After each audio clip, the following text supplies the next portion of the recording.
안녕하십니까. 지저스 메디컬 센터 조형훈 원장입니다. 오늘 우리 가정의 부부관계는 좀 어떻습니까?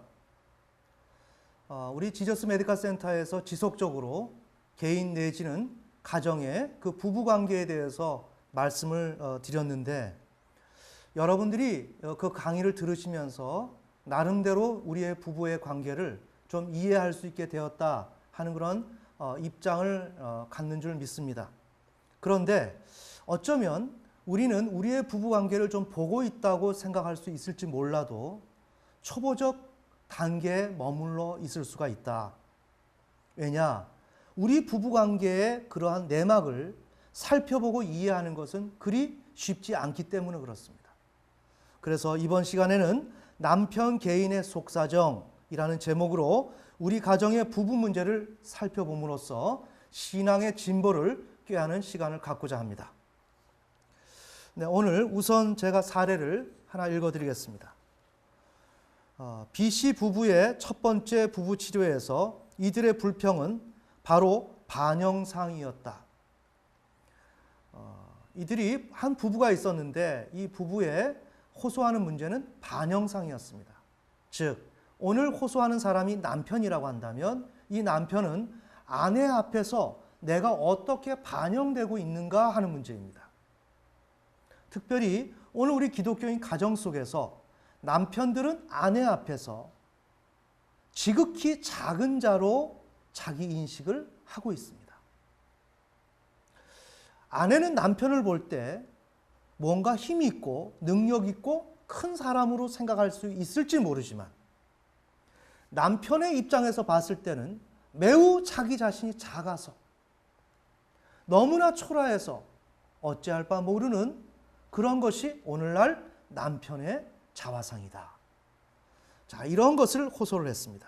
그 예로서 남편은 아내가 보수 기질이 있고 요구가 너무 많아요. 무엇이든지 자기 멋대로 하고 누구의 말도 듣지 않습니다. 자, 이런 호소 문제를 우리는 유념해서 봐야 돼요. 그런데 오늘 내담자인 남편이 아내를 향해서 누구의 말도 듣지 않아요. 우리 가정에서, 솔직히 가정에서 가장 지배 세력? 표현이 좀 과감한데, 누군가가 지휘를 하는 사람이 있다면 엄마일 거예요. 거의 엄마의 요구대로 이렇게 합니다. 그러나 엄마의 요구가 나쁜 것이 아니죠. 가정을 위해서 뭔가 이렇게 좋은 일을 하는 거예요. 그런데 그런 긍정적인 면 이외에 다른 소극적인 면들이 남아있는 것을 지금 이 시간에 좀 이야기하는 것이고, 그런 것을 우리는 좀 우려한다는 것입니다. 자, 남편 B씨는 5남매의 막내로서 아주 친밀한 가족들 사이에서 자라났다. 그의 어머니는 따뜻하고 사랑스러운 여자였다. 그가 독립적으로 되려고 한다면 어떠한 시도도 좌절시켰다. 그를 치마폭에 감쌌다. 어머니의 장점도 있지만 이와 같이 단점도 있었다는 것입니다. 이와 같은 어머니의 영향으로 그의 두 누나들도 아직 결혼을 하지 못하고 부모와 같이 살고 있었다.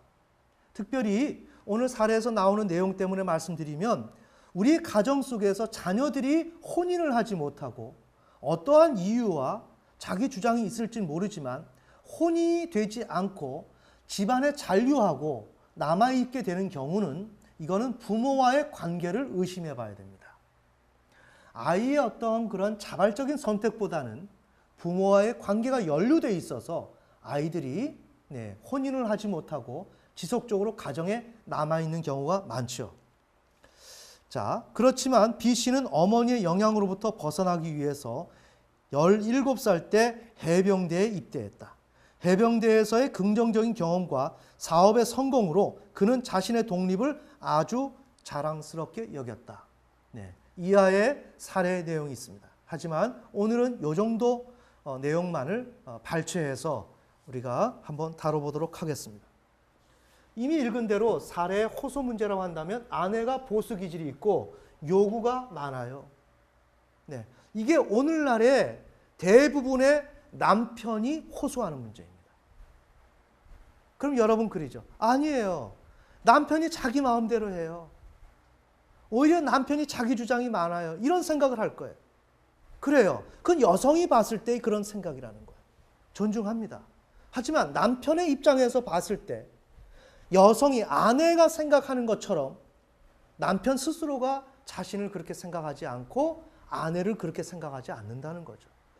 남편 스스로는 자기 자신을 작게, 초라하게 힘에 부치는 존재로 생각하고, 따라서 아내가 너무 보수 기질이 있고 자신에게 많은 것을 요구한다고 남편들은 지금 이렇게 생각한다는 거예요. 그러니 오늘 다루는 문제는 뭐예요? 남편 개인의 속사정이란 말이에요. 왜 이 문제를 다룰까요? 우리의 부부관계를 회복시키기 위해서. 그런 차원에서 살펴보는데 남편은 어떤가 하는 문제죠.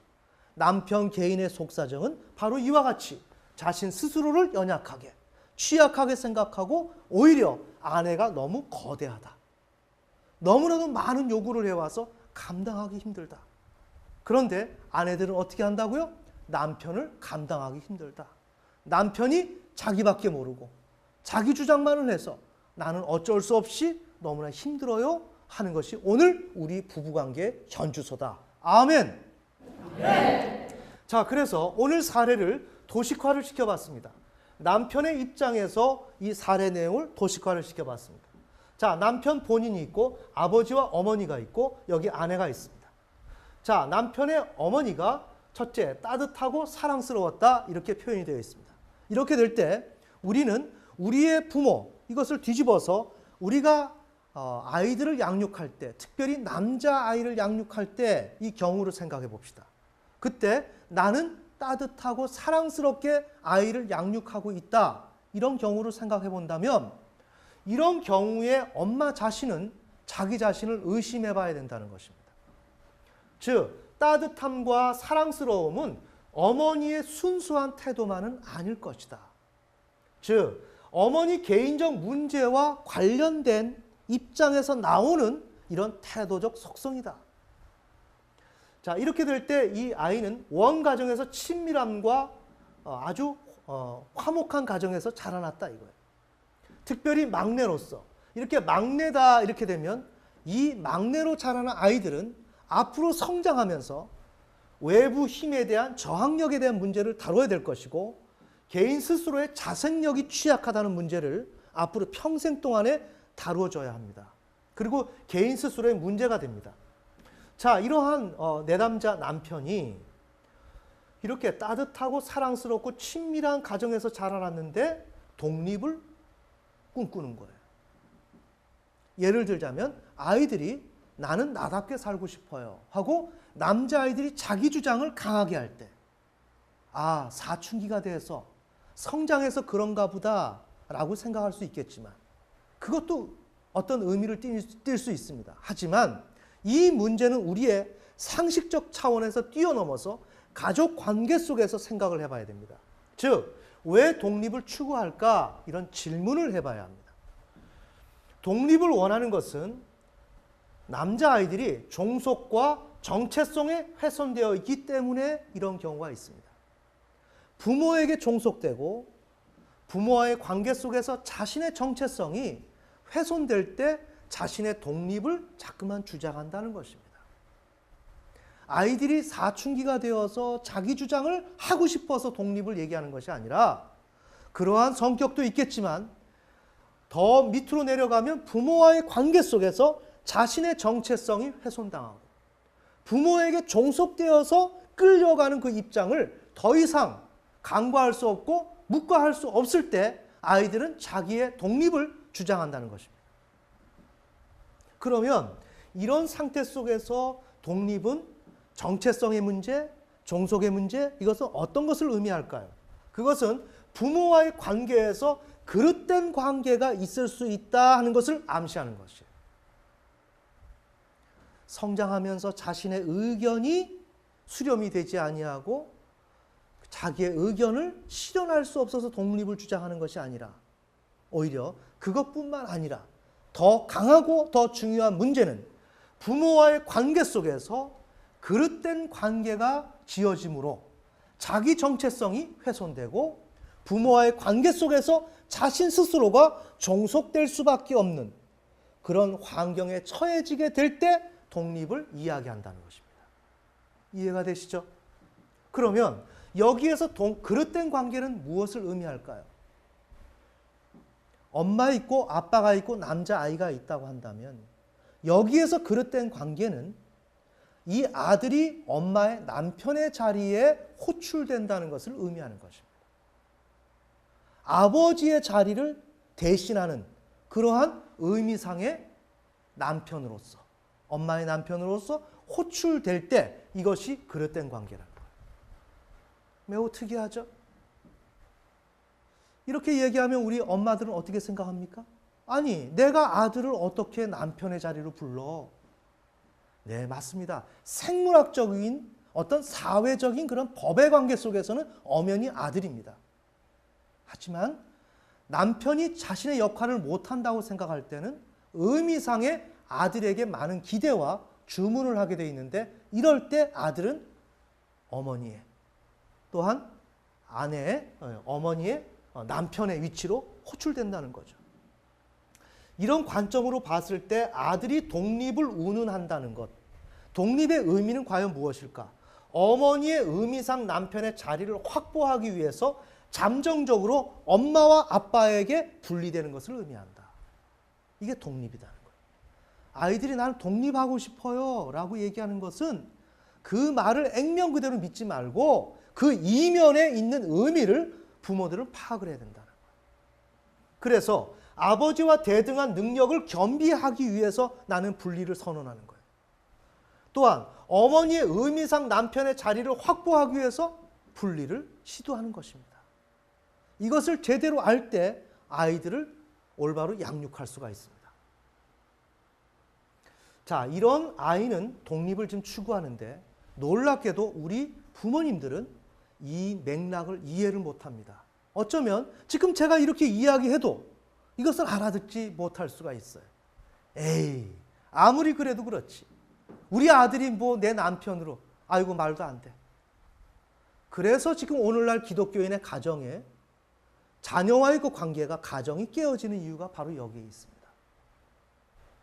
부탁하건대 여러분의 그 가정을 오늘 제가 전해드리는 이 내용을 가지고 한번 관찰해 보세요. 즉각적으로 해답을 얻으려고 하지 마시고 지속적으로 열린 마음을 가지시고 이러한 기준에서 한번 살펴보세요. 살펴보고 살펴보다 보면 언젠가는 그 내용이 맞는 것 같네 하는 그런 시점이 올 것입니다. 그런 것이 너무 시간이 걸린다면 상담을 받든지 이렇게 조치를 취하게 된다면 이런 내용이 보다 더 빠른 시간 안에 가시화되고 그것을 경험할 수가 있어요. 자, 이렇게 될 때 어머니는 어떻게 해요? 지속적으로 이런 맥락을 모르고 아이에게 좌절을 줘요. 자, 어떻게 좌절을 주는가? 남편의 자리로 지속적으로 호출해요. 왜? 가정에서 오늘 남편이 사업에 실패하고 여러 가지 가정에서 어려움이 생겨요. 그러면 어머니는 누군가를 의지해야 되는데 우리는 말로는 하나님을 섬기고 하나님을 믿는다고 하지만 실생활에서 남편이 하나님의 자리를 차지하고 있거든요. 근데 남편이 제 역할을 못해요. 그런데 아이가 똑똑하고 총명하고 성실해요. 그러면 어머니는 어떻게 돼요? 그래, 아무리 힘들어도 내 아이 하나만큼은 잘 키워야지. 내가 무슨 수를 써서라도 아이 잘 키울 거야. 이렇게 하는 가운데 의미상 남편의 자리를 아들이 차지하게 된다는 거예요. 그러면서 자꾸만 아들을 어머니가 남편의 자리로 부르게 된다는 거예요. 이거를 잘 보라는 거예요. 이거를 우리의 고정관념을 가지고 보다 보면 이 문제를 풀 수가 없어요. 자, 그러니 이 아들은 어떻게 돼요? 엄마가 남편의 자리로 자꾸만 아들 고유의 자리로 있게 하는 것이 아니라 부른다 이거예요. 그럼 어떻게 됩니까? 엄마에게 의존하는 양상으로 가겠죠. 엄마와의 관계 속에 있는 아이가 되어버리겠죠. 엄마를 떠나야 되는데 엄마에게 묶여있고 엄마와 지속적으로 관계를 갖는 아이가 되고 만다는 것이죠. 그러면 그럴수록 아이 고유의 자리는 상실하는 거예요.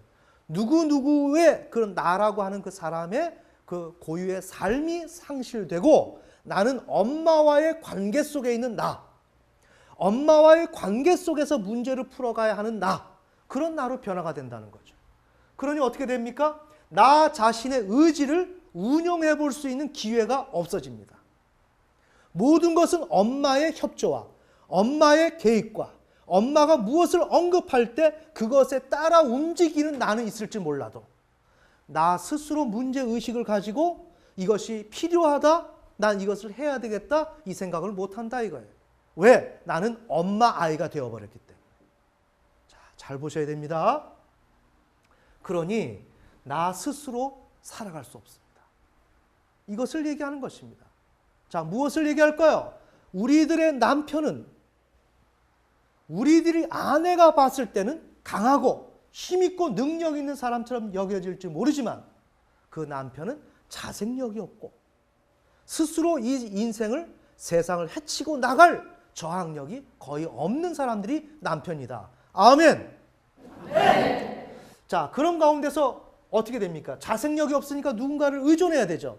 더욱더 엄마에게 인정받기 위해서 욕망을 하는 거예요. 자, 여기에 전문적인 내용들은 앞으로 제가 세밀하게 하나하나를 살펴보면서 하나의 어떤 저항이라든지 방어라든지 공격성, 자기 어떤 정체성, 그들이 추구하는 거 이런 것을 지속적으로 살펴볼 것입니다. 자, 그것은 우리가 다음에 살펴보기로 하고 그런 가운데서 남편들이 어떻게 돼 있느냐?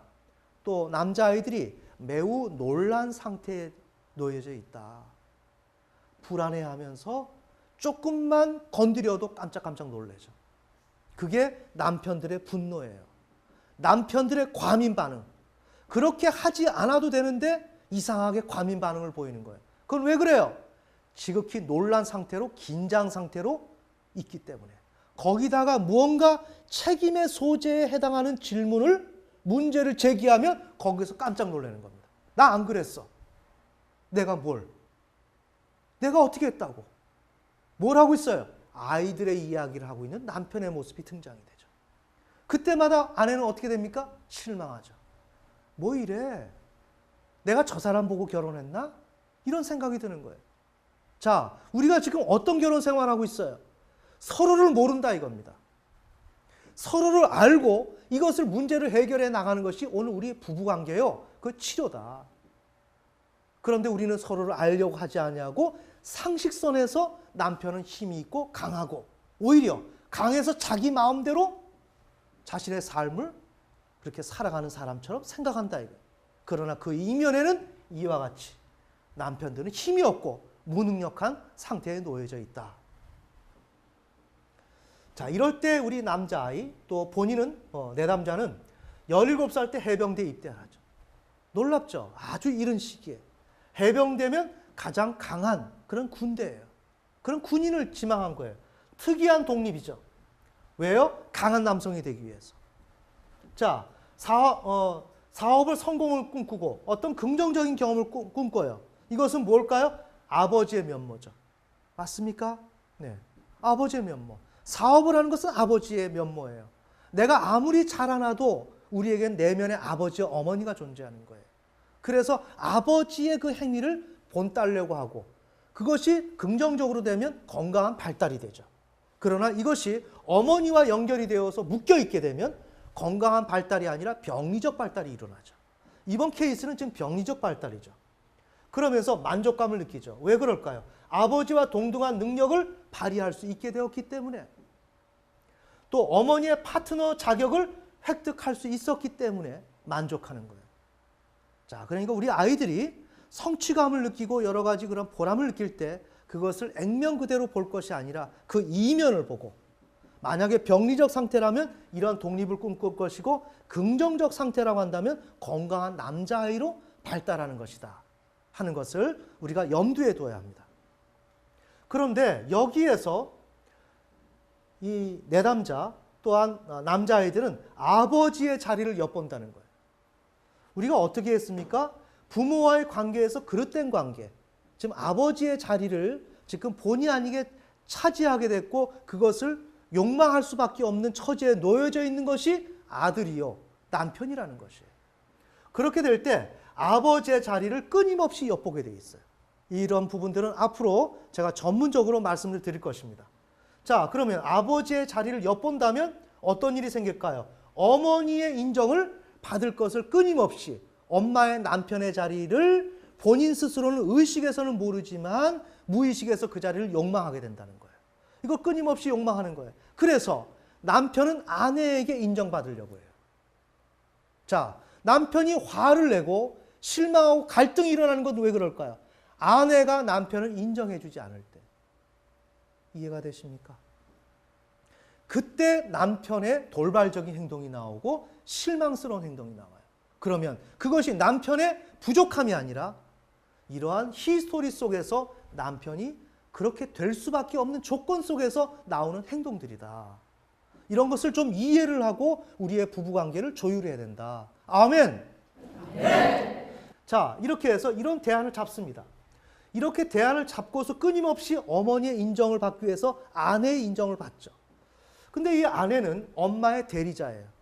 남편들은 원가정에서 어머니와의 관계 속에서 있었던 긍정적인 거, 부정적인 거, 이런 토탈, 이 모든 문제를 해결하기 위해서 어머니의 준한 아내를 찾아요. 그러니 아내는 엄마의 대리자예요.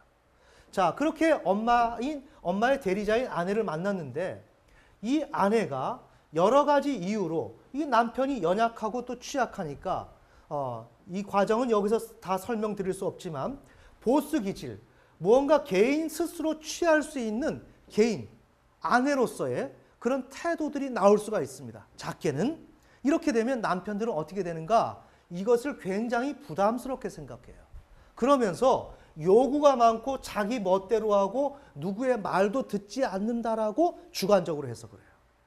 왜 그럴까요? 엄마의 인정을 받아야 되니까. 인정을 받아야 되는데 아내 스스로가, 엄마의 대리자인 아내 스스로가 개인의 독특한 행동을 하게 되면, 내가 인정받는 것에 저촉된 행동을 하게 되면 그건 굉장한 부정적인 그런 면모로 보여진다는 거예요. 아멘. 네. 자, 이와 같이 오늘 우리 부부관계 속에서 이런 문제를 심층적으로 이해할 수 있어야 됩니다. 자, 오늘 남편 개인의 속사정이라는 주제를 가지고 문제를 살펴보고 있습니다. 왜 이 문제를 살펴볼까요? 부부관계를 회복시키기 위해서.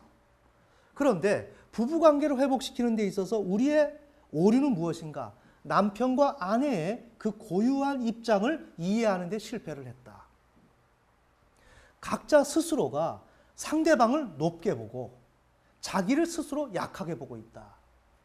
특별히 오늘 케이스에서는 남편의 입장에서 살펴보았는데 남편 스스로가 자신 스스로의 반영상, 아내를 통해서 자기를 보는 눈이, 자기를 향한 관점이 나는 초라하다, 나는 부족하다. 그리고 아내가 너무나 보수 기질이 있고 요구가 많아요. 이런 호소를 하고 있다는 거예요. 이렇게 된 이유는 어디서 나왔는가? 엄마와의 그 관계 속에서 이미 어린아이지만, 아들이지만 자신의 의도와는 관계없이 엄마의 남편으로 호출되어서 그 결과 자신 스스로는 남편의 자리로 호출된 결과 엄마에게 의존하게 될 수밖에 없고 고유의 자리를 상실하고 자신의 의지를 운영할 수 있는 기회도 박탈당하고, 그래서 자생력이 약화된 상태에 있다. 자, 오늘 우리의 남편의 속사정은 무엇인가? 바로 이렇게 취약하다. 남편은 강한 자가 아니다. 그러기에 오늘 우리의 가족에서 남편의 문제를 살펴보려고 한다면 이제는 관점을 바꿔야 된다. 남편은 지칠 대로 지쳤다. 상할 대로 상했다. 겉으로는 사회적인 부담이 있기 때문에 잘하려고 하고 무언가 책임을 맡아서 든든한 모습을 보여주려고 하지만 혼자 그 내면에 있을 때는 굉장히 외롭고 불안하고 항상 놀란 상태 속에서 자신이 무엇을 어떻게 해야 될지 모르는 그러한 허약한 기반 위에 서 있는 것이 남편이다. 아멘. 네. 그러니까 이제부터는 남편에게 요구하기보다 남편을 도와주자. 여보, 힘들죠? 과거에는 왜 이렇게밖에 못했느냐고 추궁할 수 있었고 책임을 물을 수 있지만 그것은 대안이 아니라는 거예요. 우리 기독교인 가정 회복되어야 되지 않습니까? 그러려면 언제까지 원론적인 얘기를, 현실과 무관한 그런 얘기를 가지고 요구만 할 것입니까? 그러지 말고 오늘은 남편의 문제를 살펴봤는데 남편은 그렇게 강한 자가 아니다. 오히려 지칠 대로 지쳐서 놀라있고 쇠할 대로 쇠해서 긴장한 상태에 있는 이 남편을 이제 옆에서 아내가 잘못했다고 지적하기보다 하나라도 도와줘서 힘을 거들어주자. 그리고 자생력이 약화되어 있고 자신 고유의 삶의 능력이 없는 이 남편을 힘을 줘서 북돋아줘서 할 수 있다는 믿음을 주고 그에게 할 수 있다는 그 결론을 얻어낼 수 있도록 같이 힘을 모아보면 어떨까. 그렇게 가다 보면 지금까지는 연약했고 실수투성이었고 실망할 수밖에 없는 남편이었지만 어느새인가 남편의 자리를 확보하고 어느새인가 남편과 자녀들을 아내와 자녀를 잘 간수할 수 있는 든든한 남편으로 이렇게 될 수 있다고 저는 믿습니다. 부디 오늘 다룬 내용이 여러분 각 개인 또한 가정에 잘 적용되어서 하나님이 꿈꾸시는 귀한 가정 되시기를 예수님의 이름으로 축원합니다.